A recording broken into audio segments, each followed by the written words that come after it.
Hello friends, இன்றைக்கி எங்கே போகிறோன்னு பார்த்தீங்கன்னா, நம்ம கரும்பு தோட்டத்தில் கரும்பு வந்து அறுவடை பண்ணுறாங்களாம் அப்பா. அதை வந்து உங்களுக்கு காமிக்கலாம் அப்படின்ட்டு போயிட்டுருக்கோம். போயிட்டு நம்ம என்ன பண்ணுறோன்னு பார்த்தீங்கன்னா, கரும்பெல்லாம் உடச்சி வந்து எங்கே விற்கிறாங்கன்னு பார்த்தீங்கன்னா ரோடில் விற்கிறாங்க. அது எப்படி விற்கிறாங்கன்றதை நம்ம அவங்ககிட்ட கேட்கலாம். என்ன ரேட்டுக்கு விற்கிறாங்கன்றதையும் நம்ம கேட்கலாம். சொல்லுங்கப்பா, எவ்வளோ விற்கிறீங்கப்பா? இப்போ பொங்கலுக்கு இன்னும் 3 days இருக்குங்களா? ஆமாம்மா. எவ்வளோ போகுது ஒரு கடை? இந்த பக்கம் நிமிந்துக்கு காமி, ஃபேஸ் காமி. 50 ரூபா. 50 ரூபா போகுதா? 50 ரூபா, 40 ரூபா விற்கிது. வாங்கின்னு போகிறாங்களா வந்து வீட்டானியே? ரோட்டில் கொண்டு வச்சுன்னு விற்கிறேங்க. ரோடுனா எங்கே பைபாஸ்னுங்களா? பைபாஸில் விற்கிறேங்க. ஏன்னா ரேட்டு போகுது ஒன்று. ஒரு கரும்பு 50, 45, 40, 35 வரைக்கும் விற்கிறோம். சிறுங்க கொஞ்சம் சின்னதாகிறது 35. விற்று ஏதோ ஒன்று பண்ணுறது தான். இப்போ வருவாங்க, இன்னும் கரும்பு பொங்கல் வந்துருச்சு, எல்லாம் வருவாங்க. வியாபாரிங்க யாரும் வரலீங்களா கரும்பு ஏற்றினு போகிறதுக்கு? இருக்கிறது வந்தாங்க.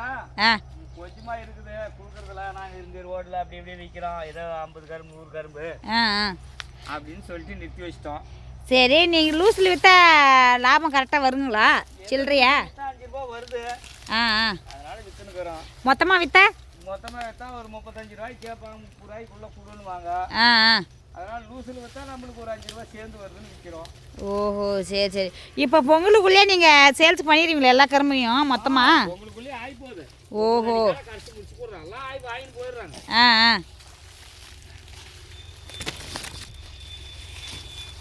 இந்த கத்தி வேரோட எடுக்கிறேன். அப்படியே வேரோடய வித்துறதுங்களா? ஆமாம், வேரோட விற்றாதான் வாங்குறாங்க.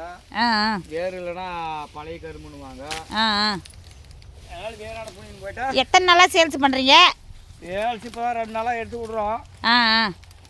அதான் எடுத்து வைக்கிறோம் ரோட்டில். இன்னும் 2 வர நிற்கிறாங்க ஆளுங்க.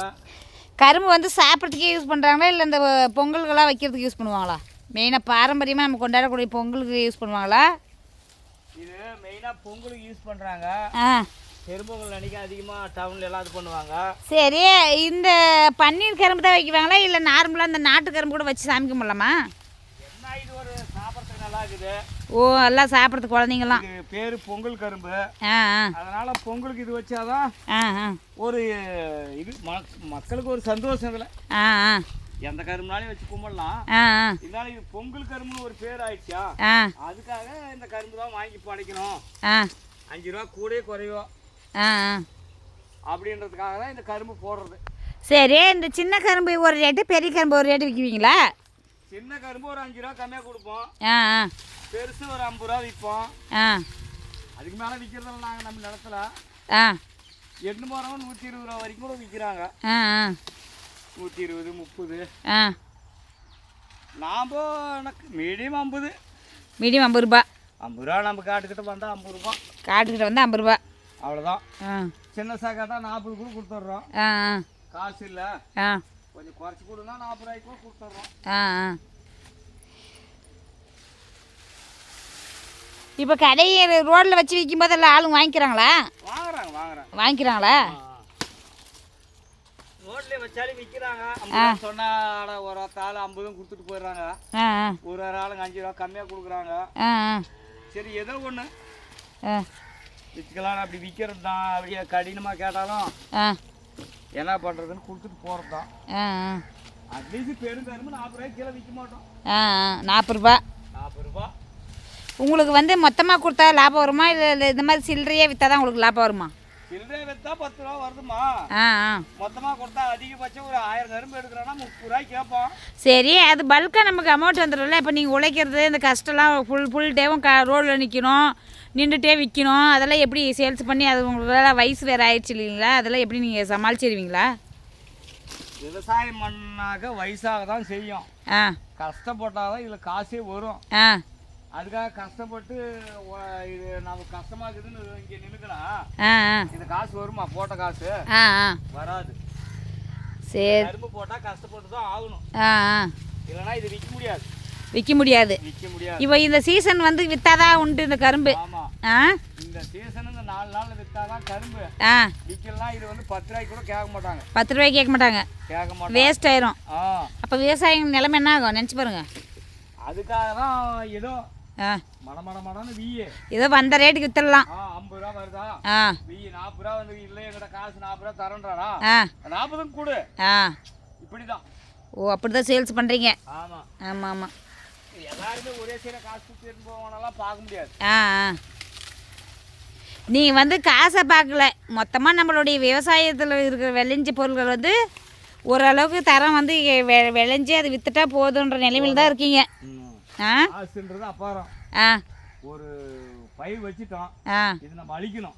ஆ அது 2-3 நாள்லயே அழிச்சிடணும். அதான் அறுவடை பண்ணி முடிச்சிடணும். சரி சரி. அதுக்காக தான் இப்போ இந்த வேகமாக இந்த வேலையெல்லாம் செய்யறது. இப்போ ஆ ஆ நம்ம காசு அப்புறப்பட்ட பிரச்சனை. ஆ ஆ ஒன்று 10 ரூபா வருது, இல்லை ஒன்று முதலாகுது, ஆ அந்த நாளில் கொடுத்துடணும். அந்த நாளில் போயிடணும். இது குடிவாரத்துக்கெல்லாம் இந்த வியாபாரம் செல்லாது. ஆ ஆ ஏதோ வர்றதை நம்ம விற்றுட்டு காசாக்கிடலாம். அதுதான் இந்த கரும்புடைய நிலைமை. ஆ 60 ரூபா சொல்கிறோம், ஆ 30 ரூபாய்க்கு கேட்பான், 35 கேட்பாங்க. ஆ என்னையா கரும்பு வச்சுருக்குது நெல்லாலன்னுவாங்க. கரும்புவே ஆ அவனி நல்லா இருக்கிறதே எடுத்துக்கோங்க. ஆ இதுதான் சொல்ல முடியும். ஆ சரி 5 ரூபா கம்மியாக கொடுக்குறியா, கொடுப்பா. ஆ இது வேற ஒன்றும் இல்லை இந்த வேலை. ஆ அதுலேயும் பார்த்தா கொஞ்சம் கம்மியாக போட்டுக்கிற வருஷம். ஆ சரி இருக்கிறது அப்படி சீக்கிரமாக விற்றுக்கலாம். ஆ கேட்டாங்க கரும்பு கூட, ஆ யாரும் கொடுக்கல, சில்லறையிலே விற்கிறேன் ஆ அப்படின்னு நிறுத்தி வச்சிருக்கிறேன். ஆ ஆ இப்போ ஒரு நாள் எவ்வளோ சேல்ஸ் பண்ணுறீங்க ரோடில் வச்சு? 100 கரும்பு போதுமா. 100 கரும்பு போதா? பண்டைக்கெல்லாம் எவ்வளோ ஓடும்? பண்டைக்கெல்லாம் ஒரு நாள் 300 கரும்பு 400 கரும்பு கூட வித்தலாம் ரோடு மேலே வச்சா. ஆ ஆ எல்லாம் காரு இந்த வண்டியெல்லாம் நிற்கிதுங்களா? கார் நிற்கிது, போகிறவங்க வரவங்க 1-2 வாங்கிடுறாங்க. ஆ ஆ அப்படியே விற்றா கூட பண்டை நாளெல்லாம் ஒரு 200 கரும்பு சாதாரணமாக விற்கிது. இப்போ நீங்கள் நிலத்துலேயே விளைஞ்சி இந்த மாதிரி விற்கிற மாதிரி நிறைய விவசாயி இந்த மாதிரி விற்கிறாங்களா, இல்லை அவங்களாம் இந்த மாதிரி பல்காக கொடுத்து வியாபாரம் பண்ணிடுவாங்களா? கொஞ்சமாக இருக்கிறவங்க இப்போ எங்களாட்டம் இருக்கிறவங்க ஏதோ ஒரு 500 கரும்பு விற்பா, 500 கரும்பு லோக்கலில் விற்கலான்னு வைப்பாங்க. ஒரு 4000 கரும்பு போட்டுக்கிறாங்க, ரேஷன் கடைக்கு கொடுக்குறாங்க. இந்த மாதிரி மொத்தமாக வந்து ஒரு 100, 200, 500. அதான்ப்பா இப்போ கொஞ்ச நாள் முன்னாடி ரேஷன் கடையிலலாம் ரேஷன் கடைக்காரருக்கெல்லாம் நிறைய பேர் இடைத்தரகர்கள்லாம் அடிச்சிடுறாங்கன்னு சொல்லிட்டு அழுந்துருந்தாங்களா வீடியோ இதில் கூட இப்போ நியூஸ்லலாம் போட்டுருந்தான். நிறைய பேர் ரொம்ப கதறினாங்க கரும்பு போட்ட விவசாயிங்கள்லாம். இப்போ 2-3 நாளைக்கு முன்னாடி நியூஸில் போட்டுன்னு இருந்தான். ஐயோ கரும்பு வந்து இப்போ இடைத்தரகர் பாதி காசு எடுத்துக்கிறாங்க, லஞ்சம் கேட்குறாங்க அப்படின்னுலாம் சில நியூஸ் வந்து பரவிச்சு. அது உண்மையாக என்ன நினைக்கிறீங்க அதை பற்றி? அதெல்லாம் உண்மை இல்லைம்மா. அதெல்லாம் உண்மை கிடையாது. அவங்க ஒரு அமௌண்ட் போடுறாங்க, நம்ம பிடிங்கி ஏற்றி விடுறோம். அந்த ராரி செலவு யார் தருவான்? அங்கே ஏற்றி இறக்குறவங்களுக்கெல்லாம் யார் தருவான்? இருந்தாலும் அதையும் மீறி அவங்க எடுக்கிறாங்கன்னு சொல்கிறாங்க, கம்ப்ளைண்ட் பண்ணுறாங்க விவசாயிகள். ஏம்மா நீ 30 ரூபா 30 ரூபா நீ கரும்பு விற்கிற, உனக்கு 25, 26, 24 கரும்பு தகுந்த மாதிரி அவங்க கொடுத்துட்டு போறாங்க. இன்னொன்று அவங்க ஏமாத்தலையே, உன் கரும்பு பெருசாகுதுன்னா அதுக்கு 25, 26 கூட கொடுத்துட்டு போறாங்க. 4 ரூபா செலவு போகுது, அவங்க என்ன எடுத்துன்னு போறாங்க ஏமாத்தி? நடுவில் இருக்கிறவங்களாம் எடுத்துடுறாங்க இடைத்தரகர்கள். ஆல்ரெடி நானே கூட ஒரு வீடியோ சொல்லியிருக்கேன். ஒரு விவசாயி வேணா என்ன வேணாலும் சொல்லிக்கலாம், அப்படியெல்லாம் கிடையவே கிடையாது. இந்த கரும்பு வந்து நம்ம தோட்டத்தில் இருக்கிற கரும்பு 20 ரூபா விற்கிது. இல்லைப்பா ப்ரூஃபாக இந்த நடுவில் தான் விஏவங்களாம் வந்து காசு 500 ரூபா கொடு 1000 ரூபா கொடுன்னு கேட்ட வீடியோலாம் பரவிச்சு ஒரு இப்போ கொஞ்ச நாள் முன்னாடி. நீங்கள் பார்க்கல? அதெல்லாம் எந்த அதிகாரி காசெல்லாம் கேட்டது இல்லைம்மா, எவரோ பொய் சொல்லுவாங்க, அதெல்லாம் உண்மை கிடையாது. எந்த அதிகாரி 500 கூட 1000 கொடுக்கலாம் கேட்கல. சட்டத்தின் விதிமுறை கரும்பு கொடுன்னு ஐயா போடுறாரு, சட்டம் போட்டுக்கிறாங்க, பொங்கல் கரும்பு கொடுக்கணும்னு சொல்றாங்க. அதுக்கு அவர் ஒரு அமௌண்ட் அனுப்புறாரு. அது நம்ம இவ்வளோன்னெல்லாம் இல்லை, அது அவர் எவ்வளோ அனுப்புகிறாரு நாம் அதெல்லாம் விளக்கம் ஒரு விவசாயிக்கு சொல்லி அவர் செய்கிறாரு. அதெல்லாம் அவங்க இந்த வாடகை போகிறதுக்கு அங்கே இறக்க கூலி இதில் நாம் ஏற்றி விடுற கரும்புல ஒரு 20-30 உடஞ்சி போயிட்டா அந்த ரேஷன் கடையில் நானே வாங்க மாட்டேன். இந்த சேதத்தில் எதில் கட்டினவங்க? அது இருக்கிற நடுத்தர காசில் எடுத்து கட்டி 30 ரூபாய் கரும்பு கையாக போடுறாருன்னா இவங்க 40 ரூபா கொடுத்து கரும்பு வாங்கிட்டு போய் என்ன அவங்க சம்பளம் வாங்குறவங்க என்ன கையில் தான் கொடுப்பாங்க. அதெல்லாம் நாம் சொல்லிக்கிறதெல்லாம் தப்பு. அதெல்லாம் யாரும் ஏமாத்துறதால இடைத்தரகர்கள் இது எதுவுமே கிடையாது. கரும்புத்துக்கு அந்த ரேட்டு தராங்க.